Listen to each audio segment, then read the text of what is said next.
All right, let me double check that we've got everything I told you about that. Um, Reminder that you can ask questions in the chat window. Brett will pay attention to those as we go. So I'm going to turn it over to Brett first to introduce himself and say just a little bit, and then we'll jump in to questions. And hang on, Brett, let me think about one thing. Now, sometimes they do a little bit of intro about the masculine and feminine, but I think our questions are really going to cover what I usually talk about in the intro. So let's just, once you introduce yourself, let's jump right into the questions. Thank you, Joanna. Hi, everybody. I'm Brett Benson. I'm dialing in from outside of Santa Fe. I joined the Ecstatic Intimacy program as a participant 2.5 years ago after getting onto Joanna's newsletter some years before that. So I've been on several calls like this. I've done other parts of the program, retreats, um, one-on-one coaching, group coaching, and I have found the program personally transformational. I'm in a much different place. I've grown tremendously, so I'm a big fan. And so when I had the opportunity, about a year ago to join the Soul Love support team for the program. I was grateful for that. And what I do with the team is to answer questions for folks who are considering whether it's a good fit for them, participate in calls like this, and just help people understand, what parts of our program might be most helpful for their personal situations. Thank you, Brett. I'm so grateful for what you do and how you hold space for those that are nervous in this journey and those that are excited. And you also support this work, which this masculine feminine dynamic that we're going to talk about is something that changed my life. And I am going to tell this little bit of the story before Brett asks the question. And it is that in 2001, I was struggling in so many ways in my life.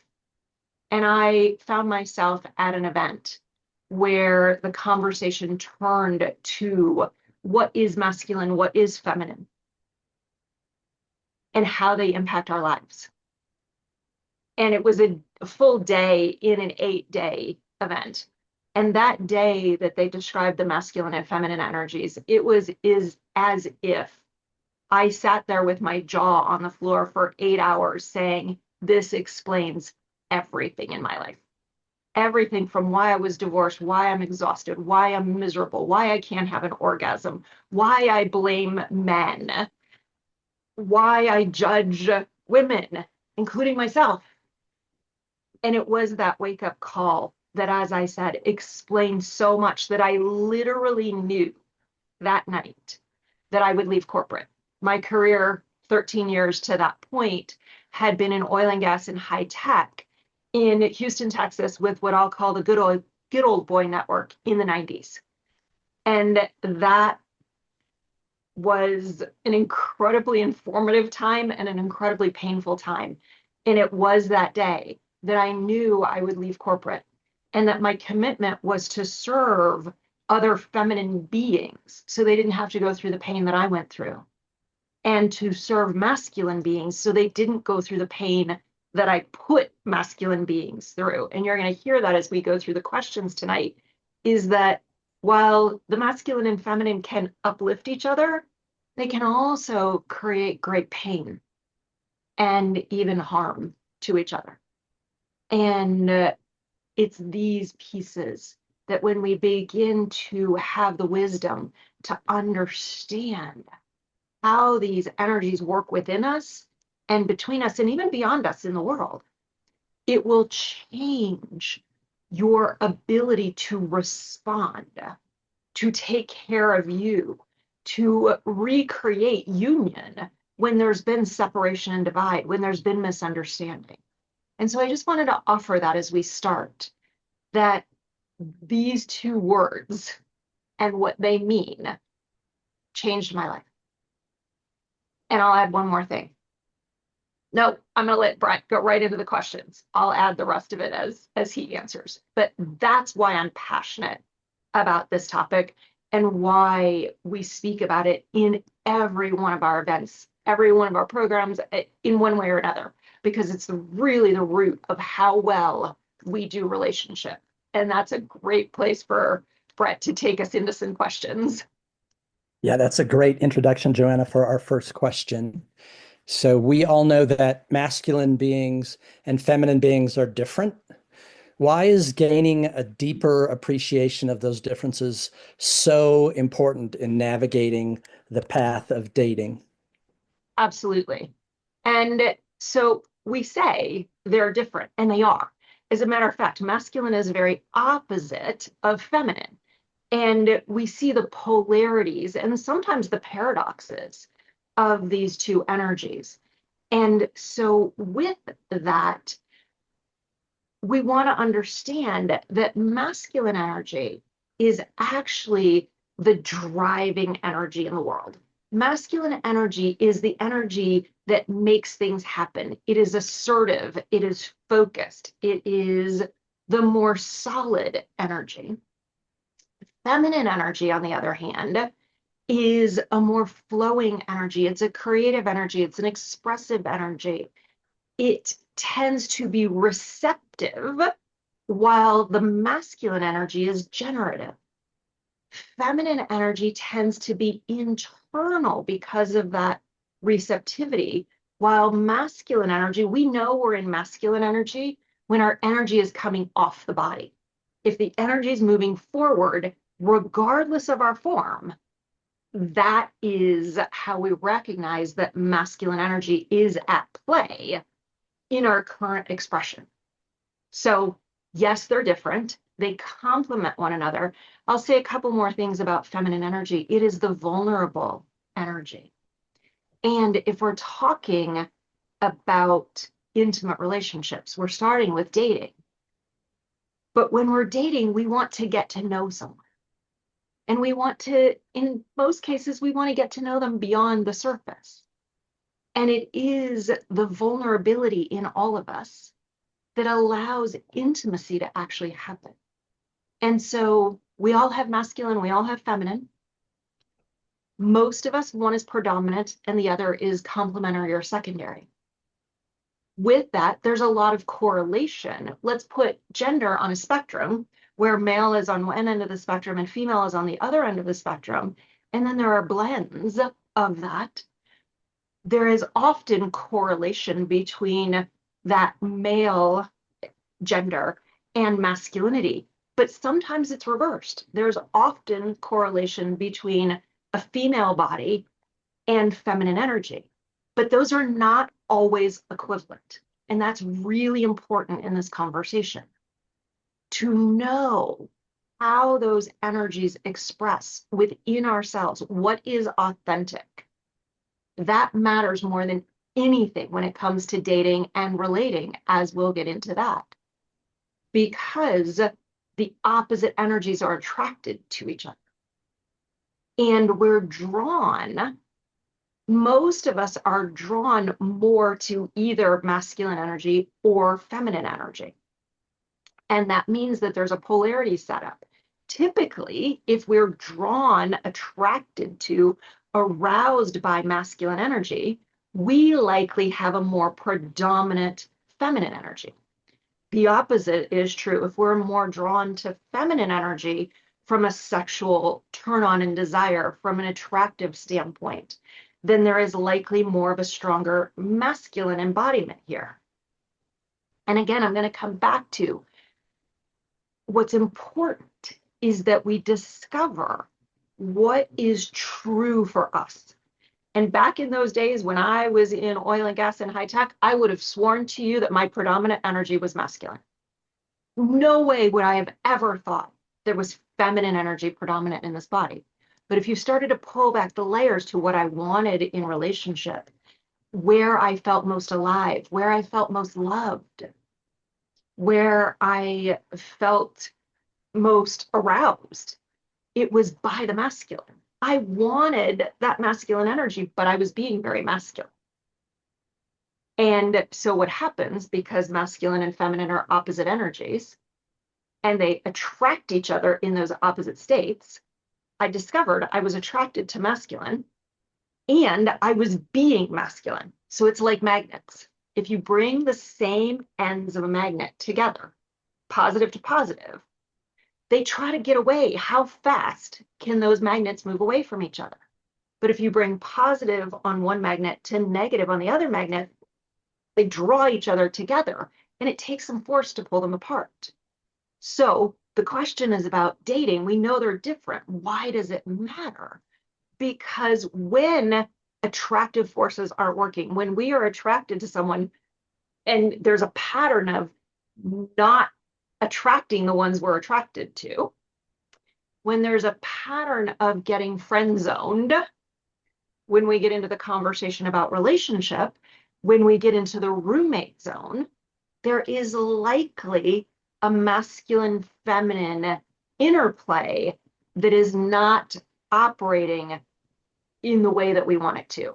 It's often reversed and we're repelling.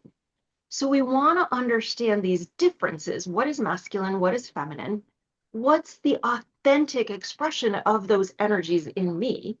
So when I had that wake-up call, I'm showing up very masculine in the world. I thought that was what was attractive, but I very quickly discovered that it was why I struggled sexually, why I wasn't attracting the men that I was attracted to. I used to walk around and say, where are all the strong men? But I was so busy outmanning the men that there couldn't be a man that was stronger than me. And it doesn't mean the feminine isn't strong. She's incredibly strong. She's incredibly powerful, incredibly influential. And it was realizing that and clearing out that allowed me to reclaim that and create space for me to have that dynamic attraction and love.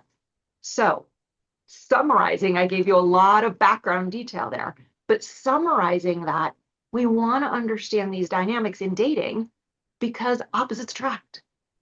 And if it's not working, if we're getting into repeated cycles of relationship, if sexuality is good in the beginning, but then it starts to fade, if the partner doesn't feel as attractive as they did, these are all signs that we want to look at what's happening in our masculine and feminine energy dynamics within us and between us. So, Joanna, you talked about dating there. How do those same dynamics apply in longer term relationships? Absolutely. So it's the attractive forces that we were talking about. Is your partner still attractive to you while you're standing in the kitchen after you've been married or in long-term relationship for more than a few months? It plays out in our sexual dynamics, in how we are turned on. Masculine beings and feminine beings are and this can apply to dating too, but bringing it in here in this conversation, we have very different turn-ons. We have very different needs when it comes to sexuality. The feminine tends to want to be, for example, one of the questions that we'll use to help see what is the primary energy in someone. There's a whole series of questions that we can go through, but one of them is if you were in a hot, steamy kiss up against a wall, more often than not, it's fun to switch positions, but more often than not, would you want to be against the wall being kissed or facing the wall giving the kiss? If you're against the wall, that's more feminine. If you're facing the wall, that's more masculine. So, for example, I so wanted to be the one against the wall, but I tended to attract more of the nice guy because that created the opposite energy. I was masculine, so the nice guy that's actually downplayed some of the masculine energy is going to show up. And I wonder, like, where is that strong man? And this was how I had to unravel those dynamics.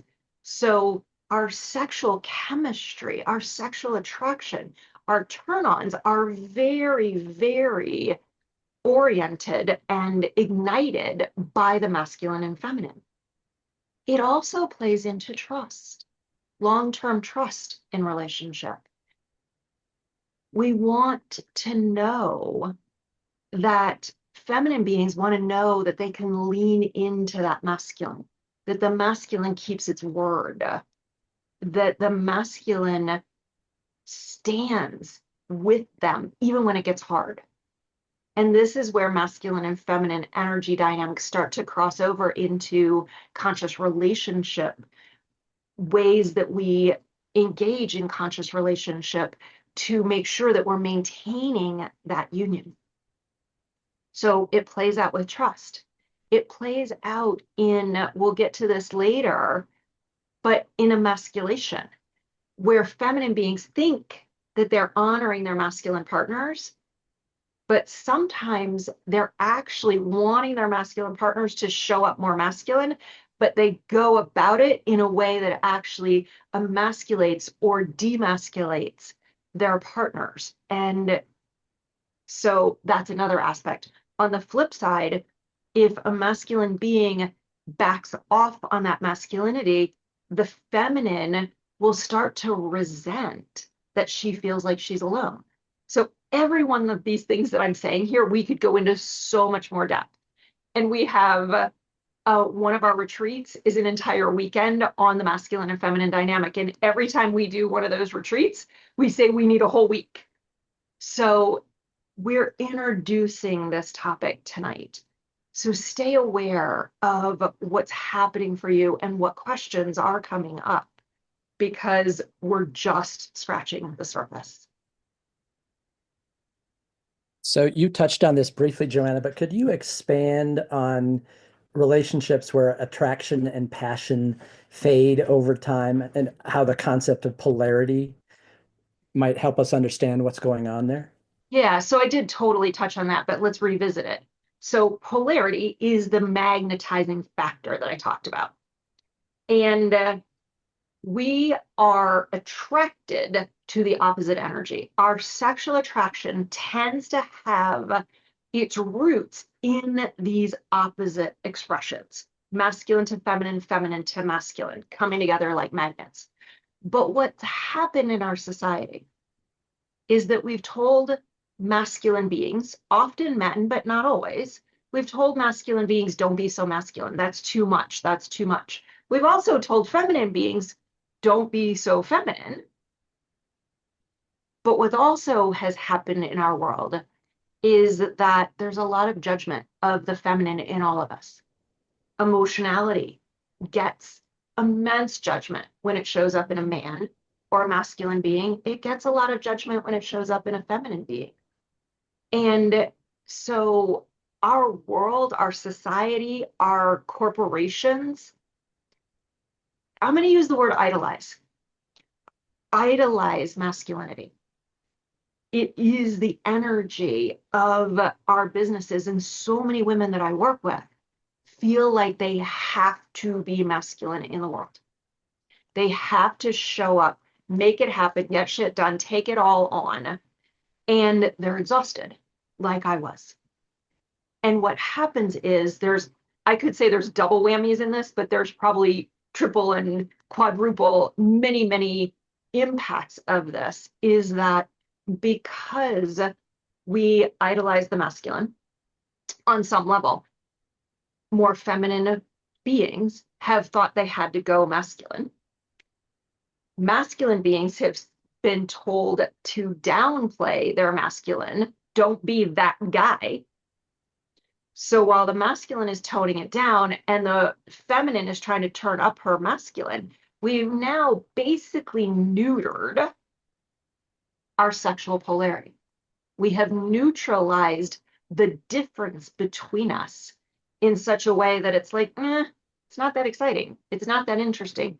What our hormones do in the beginning keeps our sexual energy alive for a while. But then because of that neutralization, because we're not honoring our authentic energies, our sexual attraction, the passion, is faded at best in many relationships. So that's the core part of how it impacts our passion, our sexuality. But the other piece that plays out is when emasculation that I mentioned before shows up, and when there is, excuse me, Zoom picks up my hand gestures, when the the feminine doesn't feel safe. And most feminine women, I'll say women in this case, feel physically safe with their partners, but they don't necessarily feel safe in the sense of their partners got them physically, emotionally, mentally, spiritually, now and in the future. And that's something that there's an entire model around what I just said. But to be able to relax on every level of the feminine being is what allows her to access her pleasure, what allows her to let go into orgasm. And so if we're not tending to, if we're not maintaining these authentic, I'm going to use that word over and over again, these authentic masculine and feminine expressions within us and the polarity between us, it will zap, it will fade, we will end up in that roommate zone.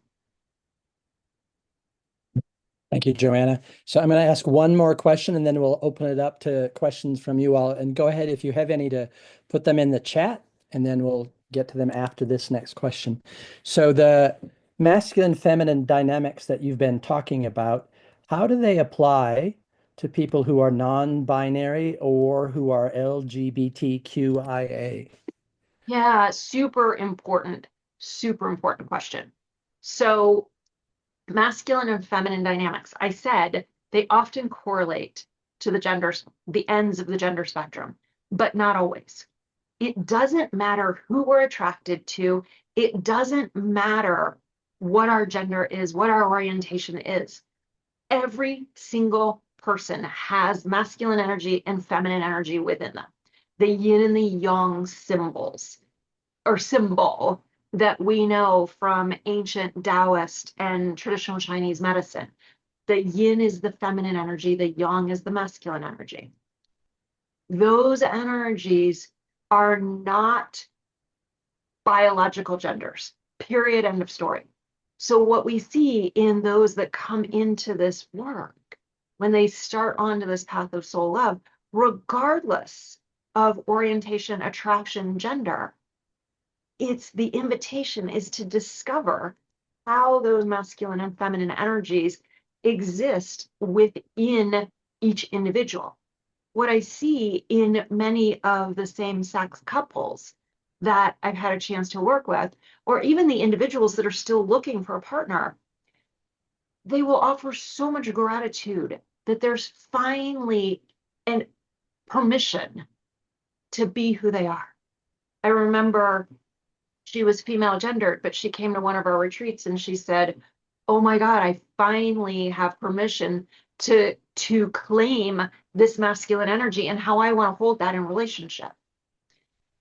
Another gay couple where they discovered that in certain parts of their relationship, they had masculine and feminine dynamics in one form, one being holding feminine and one being holding masculine. But when they went to other parts of their relationship, it actually reversed.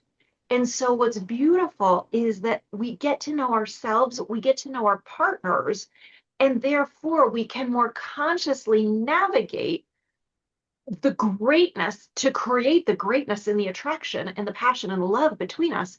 And when things go off, and this is really important, when things aren't working, to be able to understand why they're not working. And so when we're talking, whether it's cisgendered, heterosexual, or LGBTQIA and all the expressions, it is that we can recognize when the dynamic is off and begin to address it because we understand it. And we can hear our partner and what they need and be able to, again, lovingly, by choice, contribute to our partner in that way. So this conversation applies to every single human being.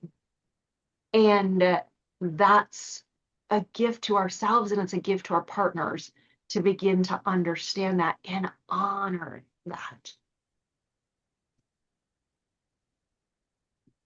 So you've spoken, Joanna, about how when you were in Houston, you felt exhausted and depleted. And that's not uncommon within relationships and dating for women to feel that way. How does that connect? Could you say more about how that connects to understanding one's sexual essence? Absolutely. So sexual essence is what we're talking about, masculine energy, feminine energy. And we call it sexual essence because it actually orients or originates in the second chakra, in the sexual center, if you will. It's where those two energies diverge and they begin to move distinctly in the body from that sexual center. So it's why we call them the sexual essence. And again, one is typically predominant and the other is secondary. You see this, I'll go back to the yin and the yang symbol. In the yang masculine side, there's a fully enclosed circle of yin. In the yin side, there's a fully enclosed circle of yang. So they support each other.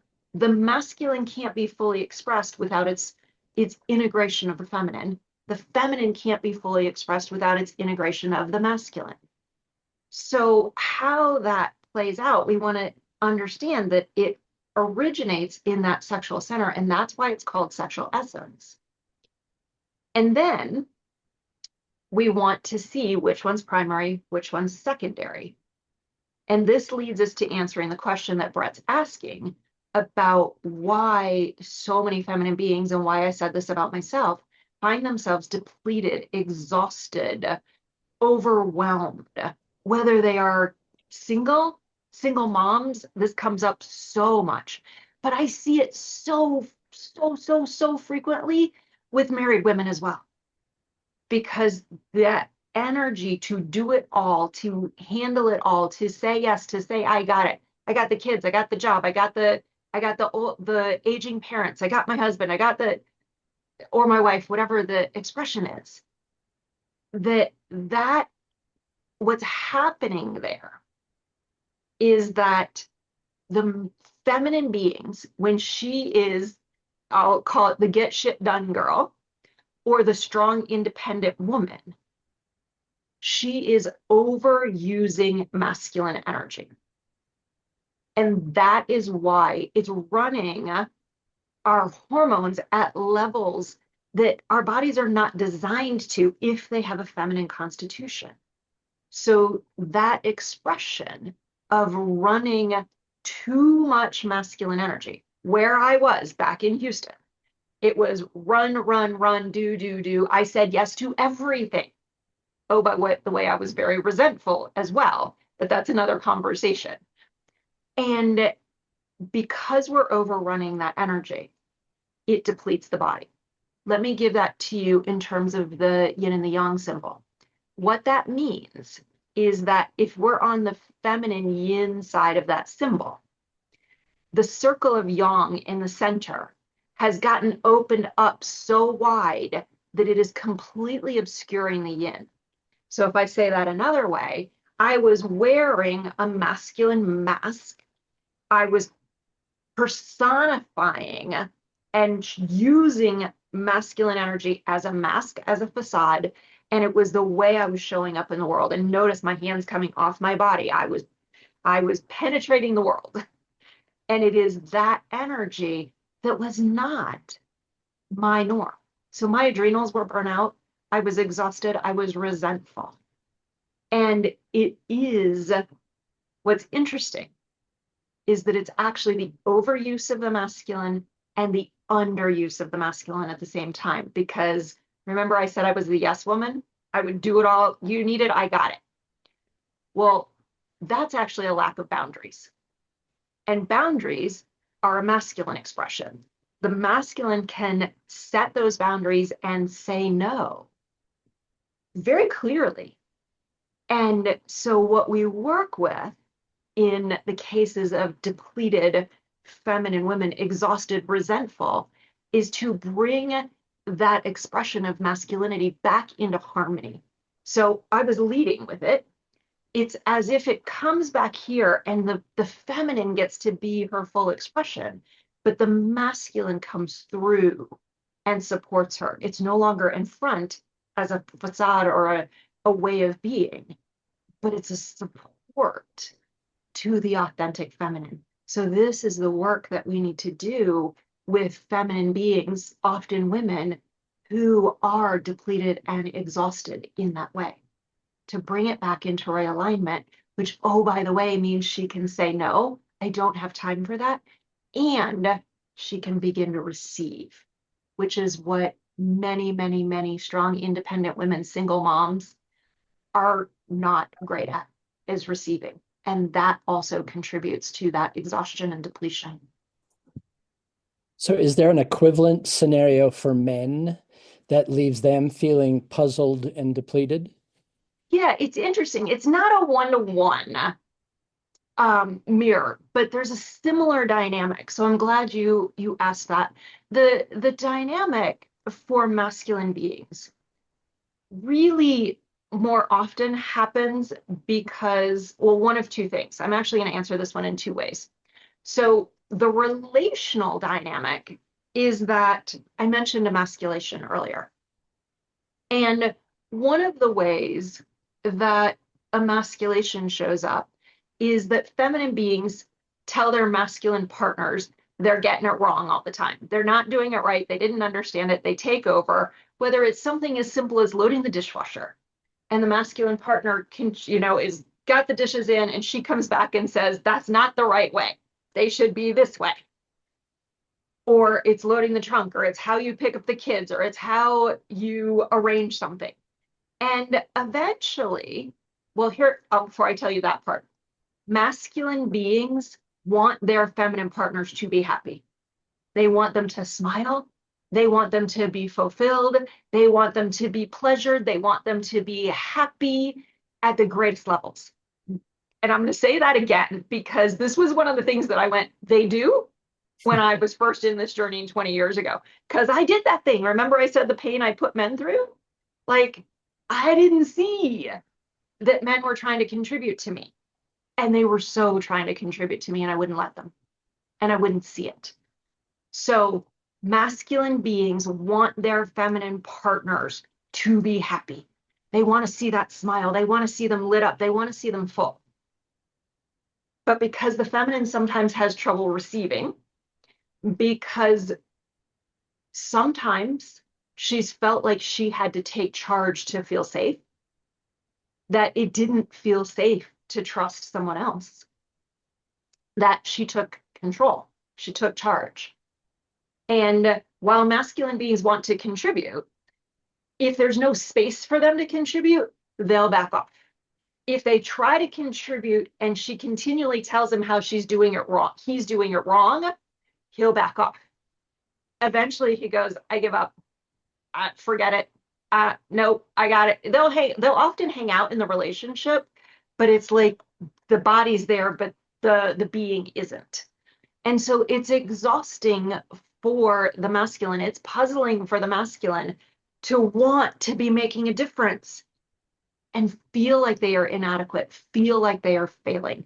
And that feeling over time of feeling inadequate or feeling like they're failing will shut every single masculine being down, whether that's in relationship or actually in the professional world, because everything that we're talking about here plays out in romantic relationships, but we can see the same dynamics playing out professionally as well.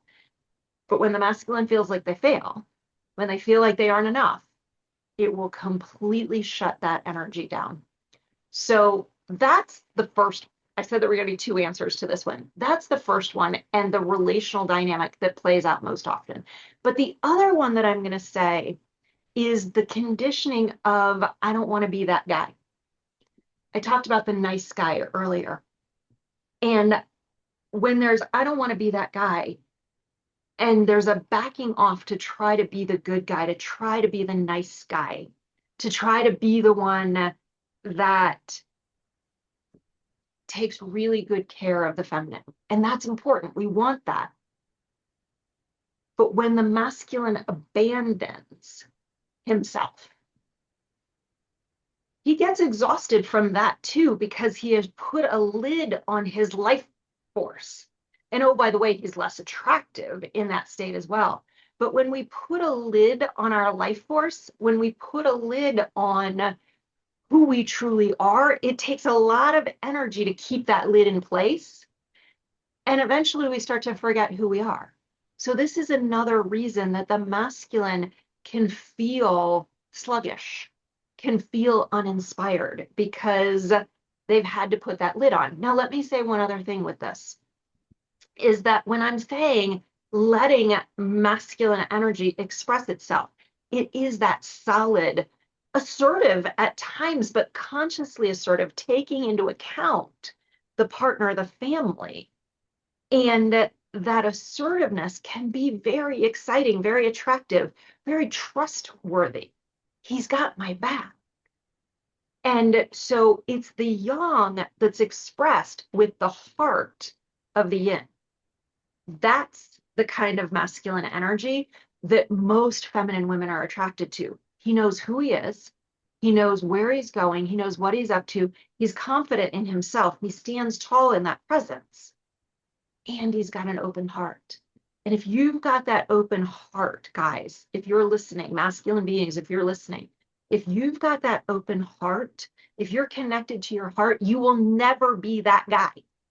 You will never be the unconscious masculine as long as you're connected to your heart. So that's what we want to create for you, is to bring that space where you can own who you are as the good guy. We need the good guys right now. We need the awake, conscious masculine that's connected to their heart. And if you're connected there, there is no way that you'll ever be the kind of guy that so many men go, I don't want to be that. And they back so far away from their authentic masculinity that they lose themselves. They feel depleted. They feel low energy, and they lose the attractive force with the feminine potential dates or feminine partners or spouses. Powerful answer. So, Joanna, how do masculine and feminine beings most commonly misunderstand and misinterpret each other? Good one. And I just want to remind people, I'm going to answer that one. And Brett said this, but if you've got questions that follow on, or you would like to ask Brett a question, or have Brett ask me a question, please put it in the chat. So how do masculine and feminine beings misunderstand each other? Oh my gosh, how many ways do they? How it is, oh my gosh. I'm saying oh my gosh multiple times here, but it's one of those things that's so stunning to me. And I said, when one of my guides and teachers years ago said, masculine beings are trying to make you happy. And I went, what? And so we speak different languages. John Gray, for those of you that are old enough to remember Mars and Venus, we actually speak different languages. We have different needs. We deal with stress in different ways. We deal with problems in different ways. But what happens is that I have a feminine constitution. I'm listening to my partner as if he was my girlfriend. But that doesn't work, because that's not how he speaks. So I misinterpret many, many, many things that get said, and vice versa, because masculine beings, because they're going after a result, are constantly looking for, how do I solve the problem? How do I get the data that I need to solve the problem? Whether it's a problem in the relationship, whether it's a problem in the family, whether it's a problem that she has that he wants to help contribute to. Now, guys, there are times when it's appropriate for you to contribute when she's working with a challenge, and there are times that it's not. And we need to sort that out.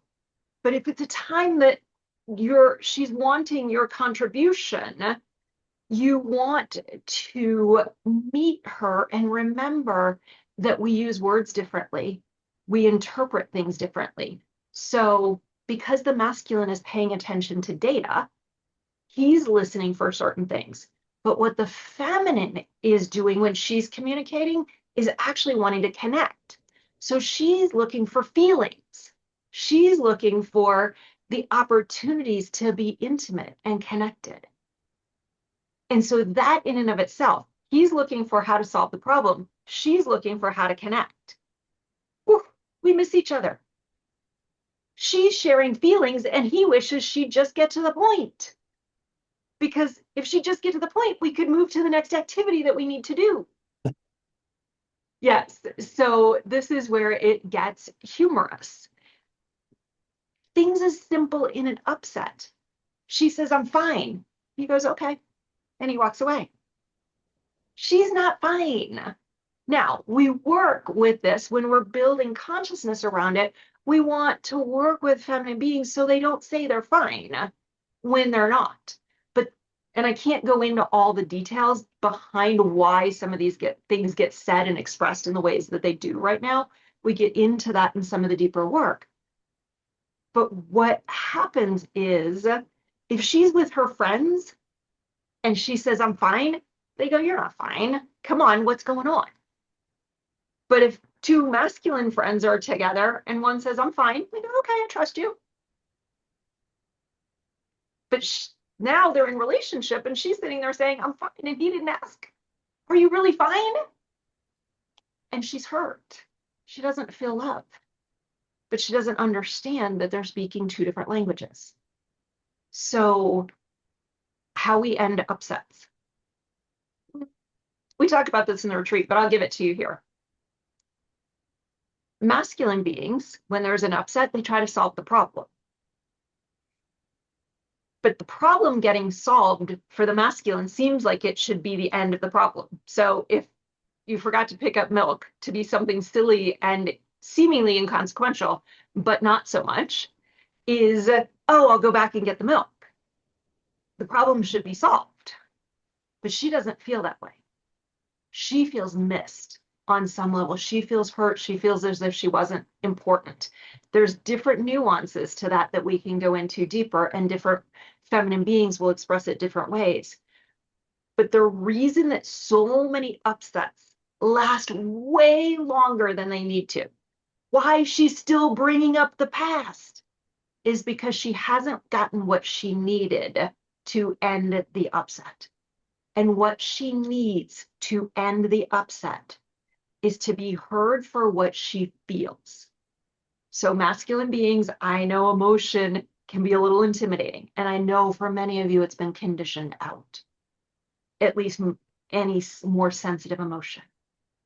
But developing that emotional vocabulary, emotions are the language of intimacy. And they are the emotions that are needed to heal an upset with the feminine. So we have a comment and a question in the chat. Benji, great comment, Benji. She needs to be seen by him. That's really what Joanna was just saying. Yeah. And then Scott has a great question. Can you offer an example of verbiage that around daily interactions, whether it's finances or kids, of an exchange that combines confident assertiveness with an open heart? Yeah. Let's see, I'll come up with a couple of different things. So this one isn't exactly what you just asked, but it's the first one that popped up, so I'm going to trust it, and then I'll come up with a couple more.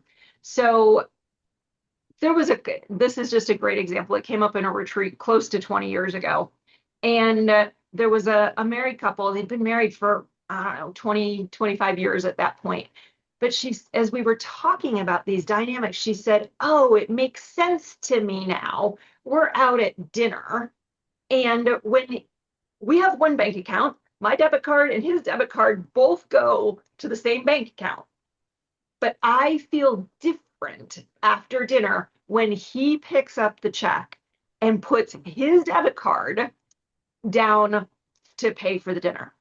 It's an energetic of the masculine providing, even though it happens to be providing out of the same bank account. So it's that subtle. Similarly, we'll stay in this realm of kind of finances planning. Let's say that new carpet is needed in the family room. And right now isn't the time. For whatever reason, right now isn't the time to buy the new carpet. So what the masculine can offer to the feminine is, I know we need new carpet. And I've got this, and this outlined so that in October, we can actually do the new carpeting. So it doesn't sound like there's an open heart there, but there actually is because she's being seen. So the feminine is impacted by environment in a much greater way than the masculine is. So that's also at play here. And so she's impacted by that environment. And she actually feels safer. She actually feels safer because the masculine partner saw that need, acknowledged that it was meaningful to her, and gave her a plan for how to solve or take care of that need. So it doesn't necessarily seem like open heart, but the open heart is the fact that it could receive her, feel her, and then offer that care and that plan back. So those are a couple of examples in the planning caring space. I'm sorry, the planning and a little bit of the financial space that we talked about with the bill at dinner.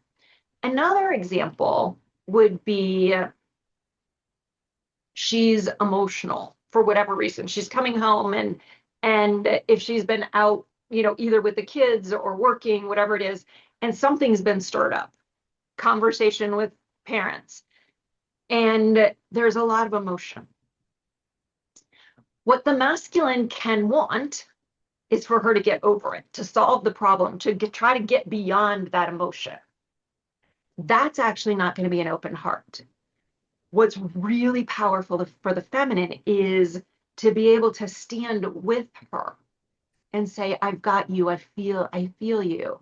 Oh, I can feel your frustration. I can feel your sadness. I can feel your fear. Empathy. And you don't have to get it right. You can guess at the emotion, and she's going to know you were trying to meet her. And so she can go, oh, I'm not frustrated. I'm just so annoyed. She's going to refine it for you. And, but being able to hold that presence and allow her to actually empty out that emotion without judging her by having a bit of softness in your presence allows her to go, oh, it's okay for me to let go. She empties that out, and all of a sudden she's available for the connection again. And I feel like there's one more that I want to give you on that question.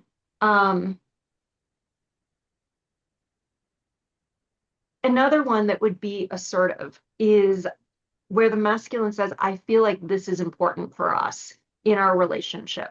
I feel like we need to have a conversation about XYZ that maybe we stuck under the rug and didn't deal with last week, last month, last year. That being present, taking a stand for something that's important, while also being able to hold a space of love and compassion. It's similar to what I was just talking about, but being able to hold a space of love and compassion while you take a stand for something. She may not always like the thing that you're taking a stand for, but if that heart is open, if it can feel, if it can soften, if it can shine love while taking a stand, that is massively attractive. Massively attractive. All right, so we have one more question in this segment that we're recording, and then after this, we'll allow you to turn on your videos and you can ask questions about your own personal situations. You can ask questions for coaching to help you understand how to translate some of what Joanna has been saying into your own lives. So the last question is, at least in this part, is what can feminine beings do to step more fully into their feminine energy if they want? And then the second part of this is the same for men. What can masculine beings do to step more fully into their masculine energy if they want? Yeah, and this is a really important question, actually. What can we do to be more masculine? What can we do to be more feminine? But there's a trap in this. Go back 20, almost 25 years ago when I started this journey, and there were, yes, I was hearing about it in an event, but to go out and look for programs or coaches, or like, they didn't exist almost 25 years ago, or it was very rare. And but I wanted to understand. I knew I was feminine. So how do I be feminine? So I went out to try to look up and understand, and these are the qualities, and this is what you do to be feminine. That's a key word here. So remember, I said, here's a feminine being. I was wearing a masculine mask, and then I wanted to go out and figure out how to do feminine. Doing is masculine. So I was using the masculine, trying to do feminine. That doesn't work. And what I ended up doing was trying to put a feminine facade on top of the masculine mask that already existed. And the feminine being was back here. I was further away from myself. Please don't do that. The same thing can happen with the masculine. Oh, this is what the masculine looks like. And it becomes performative rather than authentic. And that will never serve us. We might get a hit of something in a moment doing it that way, but we'll never be able to sustain it. And any kind of ongoing relationship, dating or marriage or long-term partnership will feel the performative nature, and it won't work over the long term. So it's not about how to become feminine. It's not about how to become masculine. You're already your innate expression of masculinity and femininity. Again, for most, one of the masculine is supported by the feminine. The masculine is more predominant, the feminine more secondary, or the feminine is more predominant, the masculine more secondary. What you want to do on this journey, and this is part of what we do in our retreats and programs, there's many ways to do it, but that's certainly one environment where we go on this journey and we do this work, is that we have to pull back the layers. We have to take the mask off. And how we take the mask off is that we start uncovering the conditioning. So for feminine beings, some of the conditioning that has shown up is the feminine is weak, the feminine is passive, I'll be a doormat, I'll get taken advantage of. There are all kinds of being feminine is girly and weak and disempowered. I can't succeed professionally if I'm feminine.